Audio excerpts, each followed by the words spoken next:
welcome to the show where we share the stories of the many who intersect with our healthcare system but are rarely heard from. My name is Kevin Poe, founder and editor of Kevin MD. Rate and review the show at kevinmd.com/rate. Subscribe at kevinmd.com/follow. Today in the show, we have Steve Cohen. He's an attorney, and his latest Kevin MD article is titled Denying Essential Medical Care Doesn't Save Money or Lives. Steve, welcome to the show. Thanks for having me, Kevin.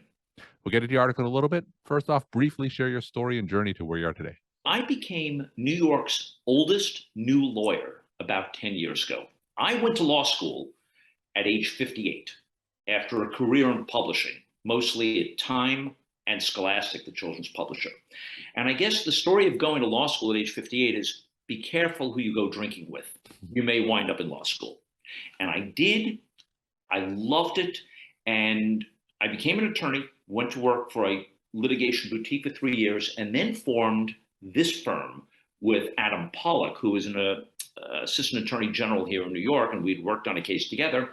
And we are now 11 attorneys. We do 3 types of work, principally. We do public impact litigation, we do False Claims Act whistleblower litigation, and we do class actions on behalf of plaintiffs. We're also doing appeals work now, but those are the 3 thrusts of what we do. And I got to tell you, it's been enormously satisfying, enormously challenging, and has brought me into contact with many people in the medical field, because one of our most frequent targets is the insurance industry, and which was also the subject of the article that you just mentioned. But be careful who you go drinking with. You may wind up as an attorney at age 62, like I did. So you are at the intersection between the insurance industry and law. So tell us some of the biggest issues just off the top of your head regarding that intersection. Sure. I think the insurance companies are not your friend.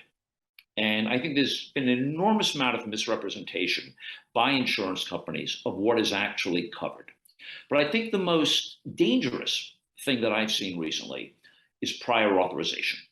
And we are involved in a significant case. In fact, we lost the case at the trial level, and we're now up before the Second Circuit Court of Appeals about an insurance company that denied a 47-year-old woman an MRI. Her doctor had said, look, I've done an X-ray, I've examined you, I've sent you for physical therapy, there's no improvement, I think you need an MRI. And the insurance company said, it's not medically necessary. And then they added one more line, which is significant. They said, until you finish 6 weeks of physical therapy. To which the doctor, to his credit, said, guys, not only had she finished the 6 weeks of physical therapy, you paid for it. They said, you don't like the decision, you can appeal. And he did. And it took 38 days for the insurance company to reverse itself and to say, all right, she can have the MRI, which she got immediately and which showed a sarcoma in her hip. She went to Memorial Sloan Kettering, and the doctors there said, now, had you come to us a month sooner, we would have treated this just with chemotherapy. We're still going to use chemotherapy, but first we're going to amputate your leg, your hip, and your pelvis. And this poor woman died 2 years later, and we brought suit against the insurance company saying, hey, you gave medical advice, which was wrong and which by your own standards. And the federal judge who looked at the case threw it out. He said, this is tragic, but there's no law in New York that holds an insurance company accountable when they give medical advice that's wrong. And while tragic, I'm not about to make new law. And thus we lost on a motion to dismiss, and now we're up before the appellate court. So that's one area that concerns me. So let's focus on the first issue, which is prior authorization, and that's the subject of your most recent Kevin MD article, Denying Essential Medical Care Doesn't Save Money or Lives. Now, before we get into a little bit more detail, just in general, give some context. How pervasive is prior authorizations from your perspective as an attorney? From my perspective, it's not as important as from your perspective. And the American Medical Association has been surveying doctors for several years now, saying, how often does this occur? And it's overwhelming. Many doctors are saying they're devoting 10 or 15 or 20 hours a week of staff time just getting prior authorizations and then appealing the denials. It's a major impact. More significantly, Almost all doctors have reported negative impacts on patients' care and health because of the delays that result from prior authorization. It's a serious problem. Every study we have read says this is a serious problem that's getting worse. Now, for those who aren't versed in prior authorizations or even in the medical field, just walk us through the decision making process on the side of the insurance companies. Who actually is making those denial decisions on the insurance company behalf? By law, the people making these decisions are supposed to be doctors in the relevant field. And we've heard tales over and over again. In fact, the Inspector General for the Department of Health and Human Services issued a report recently in the last 6 months that said very often the people who are reviewing these or making these decisions and then reviewing the decisions sometimes are not doctors, but most often have absolutely minimal experience in the specialty upon which they're deciding. And that's against the law. And that's one of the things we're trying to get before the Second Circuit. I understand from the insurance company's perspective that you want to make sure there's no waste or fraud and thus save money. And that's not what's happening. And they're using prior authorization hurdles, not just procedures, hurdles to delay and deny care, because that goes sadly to the bottom line for the insurance company. And there was a book, what is it, 15, 20 years ago by John Grisham. I think it was called The Rainmaker. And it was turned into a movie starring Matt Damon and Danny DeVito about an insurance company that denied, I think in that case, it was a transplant. And that, unfortunately, is reality, not just the movies. People make decisions who are not qualified. They publish the criteria upon which they're supposed to be making decisions, but we see that's not what's followed. And in our case, the criteria that was published by the insurance company said, all right, the next step, if you have pain, you go to a doctor. If you do 6 weeks of physical therapy twice a week, that's their published criteria. They didn't follow their own criteria. They said, it's not medically necessary until you finished it. And she had already finished it and they had paid for it. So one suspects, and we hope to prove in court, that what the criteria established and they're supposed to be following are not really being followed. And the people who are making the decisions are not really qualified to make the decisions in far too many cases. Not always, in far too many cases. I just want to clarify. So, in the majority of these denial decisions, are they being made by a single person who, in many cases, are not in the same field or qualified to make those decisions? We believe that to be the case. They are not qualified. It is by a single person. There's supposed to be an MD every time. And we have no evidence that it really is. We're going to find out more in discovery. We hope we're going to find out more in discovery if we survive this appeal. So, historically, has there been any successful litigation against insurance companies for inappropriate denials? Almost none. And the reason is twofold. First, most insurance companies fall under a federal law called ERISA, which was set up in the 1960s to establish guidelines for pensions and insurance plans. And not surprisingly, the criteria for bringing an action under the federal ERISA law is higher than it is in traditional state courts where there's negligence or where it's contract law. So there are almost no federal cases.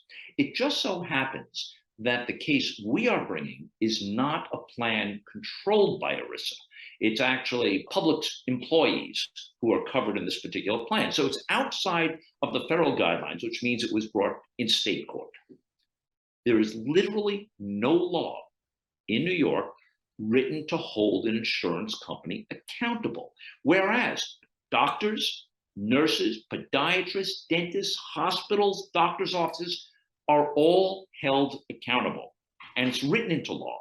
That is not the case for insurance companies. One might infer insurance companies have a lot of clout. They're big lobbyists. Never been written into law. And as a result, there's also there's little case law. So there's on one side there's statutes. There are laws that are written into the law books. And on the other hand, we have what's known as case law. as this evolves, what situations. Now, there's some where it's come close in New York. And we argue that this situation falls into those cases where the courts have said, all right, insurance companies are accountable. The other side is saying, oh no, this is so different. Those were outliers that you decided that it was okay. This, no, doesn't apply. And the court will decide. We have asked the federal court to do what is known as certify a question to New York's highest court, because the case is being decided under New York law, New York statutory law, New York case law. And so the federal courts very often say, hey, we deal with this whole region, we deal with federal issues. You're the expert. You are the highest court in New York State. You're the expert. We're asking you, what's your decision whether this situation should be covered by the existing case law? And that's called certifying a question. So we're keeping our fingers crossed that the Court of Appeals in the Second Circuit says, yeah, let's ask New York what they think their law really said. So I want to ask you a question from a physician standpoint. I'm a primary care physician and I encounter these cases all the time. So let's say there is a bad patient outcome because an insurance company denied a treatment, denied a test, and whatnot. Is there any accountability on the physician part when an insurance company denies these tests and treatments? Well, that's a great question. Now, so we start with the legal analysis theory of the case. And why would a doctor be held accountable for someone else's decision unless they were part of it?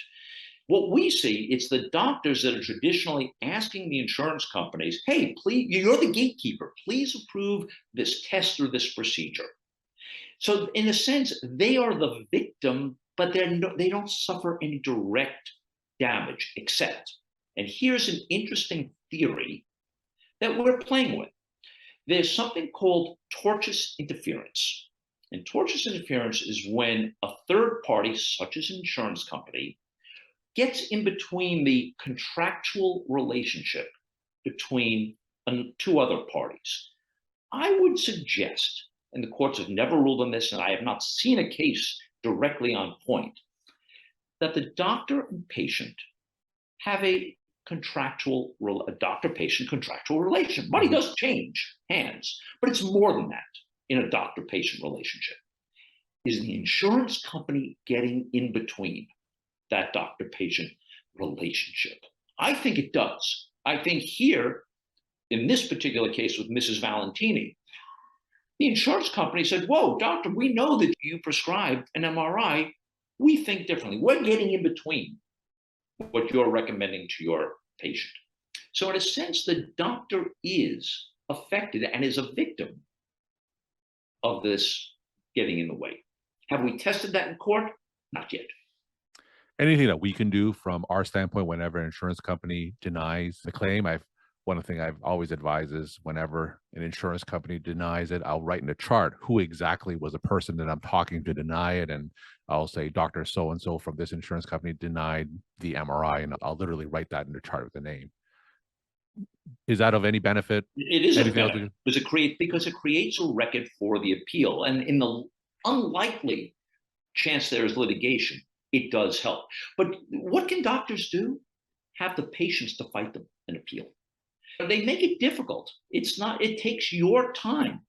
And it's not just the money of having people on staff. It's not just the value of your time.